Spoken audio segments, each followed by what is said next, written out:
9번 문제 풀어보도록 할게요.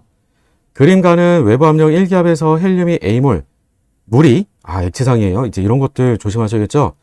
기체가 아니라 액체상으로 B몰 이렇게 넣어줬어요. 자, 그리고 실린더에 넣은 후에 도달한 평형 상태를 항상 얘기하지만 액체 나오면 사실 진기압에 해당되는 평형 상태 이런 거 줄 수밖에 없어요. 나는 외부 압력을 0.5기압으로 왼쪽과 오른쪽의 압력이 좀 달랐네요. 그렇죠? 0.5기압으로 감소시킨 후에 도달한 새로운 평형 상태를 나타낸 것이다. 당연히 달라졌겠죠? 그림을 가지고 좀 파악을 해야 될 텐데 질문이 어떤 게 있었는지까지 보고 우리가 문제를 해결해 가보도록 할게요. 자, 문제에서는 우리한테 따라서 각각 가와 나에서의 용기의 부피를 V1, V2라고 줬고 그 비율 관계를 물어봤어요. 비율이라고 했을 때 여러분들이 V1분의 V2를 직접 구하겠다. 이렇게 생각하시면 안 돼요. V1 대 V2가 몇 대 몇이다. 이것만 찾겠다라고 생각하시면 되겠고요.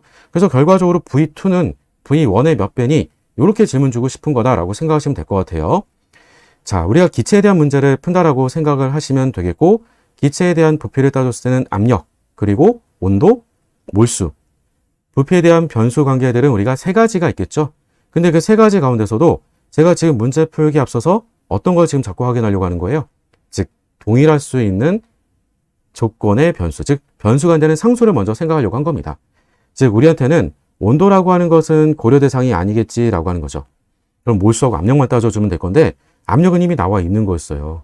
따라서 우리가 압력에 대한 것, 가와 나에 대한 것을 이 그림 바로 사이에다가 바로 표기를 해보도록 할게요.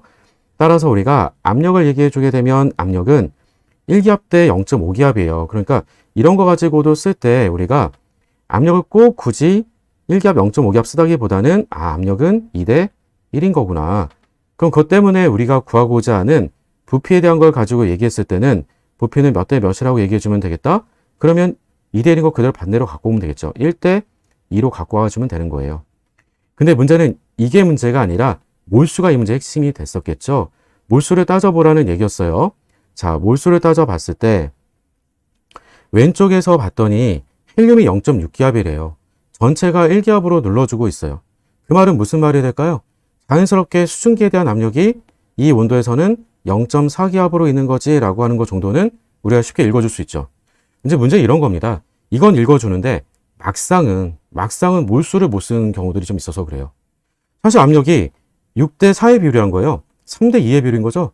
따라서 어차피 헬륨은 무조건 A몰이에요. 얘는 기체로만 존재하고 녹지도 않는 거니까요.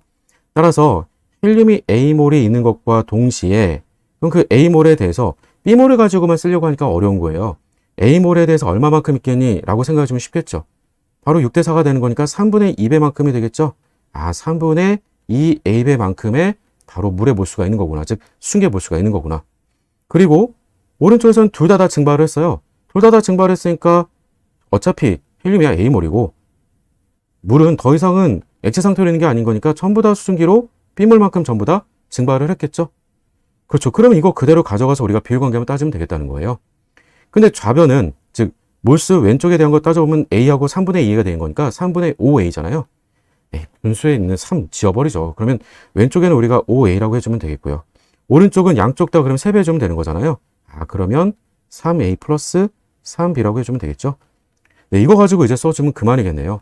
따라서 우리가 앞서서 압력 때문에 1대 2의 비율 썼던 것처럼 거기다가 나머지 그러면 5A배만큼 나머지 3A 더하기 3B만큼을 우리가 곱으로 써주면 부피비에 관련된 내용들은 끝나버리게 되겠죠. 질문은 V2를 V1으로 나눠주면 이라고 했습니다.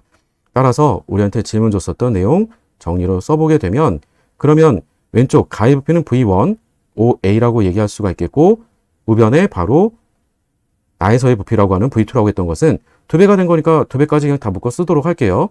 따라서 우리가 6A 플러스 바로 6B라고 해줄 수가 있겠죠. 왜냐면 A끼리는 또 약분약분 쓸 수도 있는 거니까 이렇게 일단 써놓고 선택지에 답이 있는지 확인해 보도록 할게요. 가서 봤더니 묶어서 그냥 써줬네요. 그렇죠? 답은 3번에 있었네요. 그렇죠? 답은 3번이라고 풀어주면 되네요. 정말 간단하죠? 예, 쉽게 문제 풀어줘야 되는 겁니다.